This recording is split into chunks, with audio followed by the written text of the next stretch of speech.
ദൈവത്തിന് സ്തോത്രം. അനുഗ്രഹിക്കപ്പെട്ട ഈ പകൽക്കാലത്തെ ധ്യാനത്തിനായിട്ട് ശമൂവേലിന്റെ 1-ാം പുസ്തകം 2-ാം അധ്യായം അതിന്റെ 1-ാമത്തെ വാക്യം. ഹന്ന പറഞ്ഞു, നിന്റെ രക്ഷയിൽ ഞാൻ സന്തോഷിക്കുന്നു. ഈ ഭൂമിയിൽ നമുക്ക് സന്തോഷിക്കുവാനായി എന്തെങ്കിലും ഉണ്ടെങ്കിൽ ദൈവം നമുക്ക് തന്ന രക്ഷയില്ല. കാരണം രക്ഷ ദൈവത്തിന്റെ ദാനമാണ്. വീണ്ടെടുപ്പ് ദൈവത്തിന്റെ കൃപയാണ്. ആർക്കും നമ്മളോട് സ്നേഹം കാണിക്കുവാൻ മനസ്സില്ലാതിരുന്നപ്പോൾ വീണ്ടെടുപ്പുകാരനായ നല്ല കർത്താവ് നമ്മുടെ അരികിൽ വന്ന് തൻ്റെ ചങ്കിലെ ചോര നൽകി അവൻ നമ്മെ വിലയ്ക്ക് വാങ്ങി നമ്മെ വീണ്ടെടുത്തു. ആ ദൈവത്തിന്റെ ദയ ഓർത്ത് ഇന്ന് പകൽക്കാലം നമുക്ക് നന്ദിയോടെ കർത്താവിന് സ്തോത്രം ചെയ്യാം.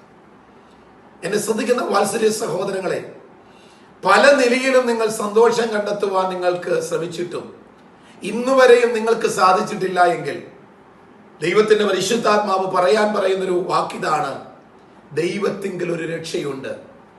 യേശുവിനെ രക്ഷിതാവും കർത്താവുമായി ഹൃദയത്തിൽ അംഗീകരിക്കുന്നവർക്ക് ദാനമായി തന്റെ പരിശുദ്ധാത്മാവിന്റെ കൃപ പകർന്ന് ആ പരിശുദ്ധാത്മാവിനാലുള്ള സന്തോഷം ദൈവം കൊടുക്കുന്നു.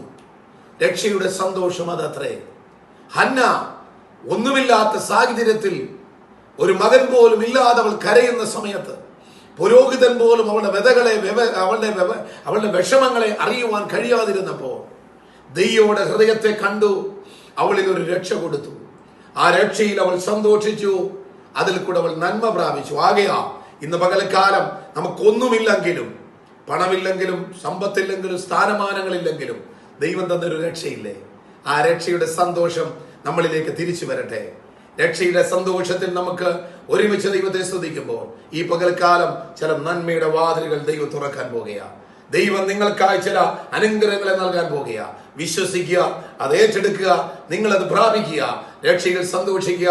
കർത്താവ് തരുന്ന ആ വിശാലമായ അനുഗ്രഹങ്ങളെ പ്രാപിച്ചുകൊണ്ട് ഇന്ന് പകൽക്കാലം മുൻപോട്ട് പോകുവാൻ ദൈവത്തിന്റെ പരിശുദ്ധാത്മാവ് നിങ്ങളെ ഓരോരുത്തരെയും സഹായിക്കുമാറാകട്ടെ.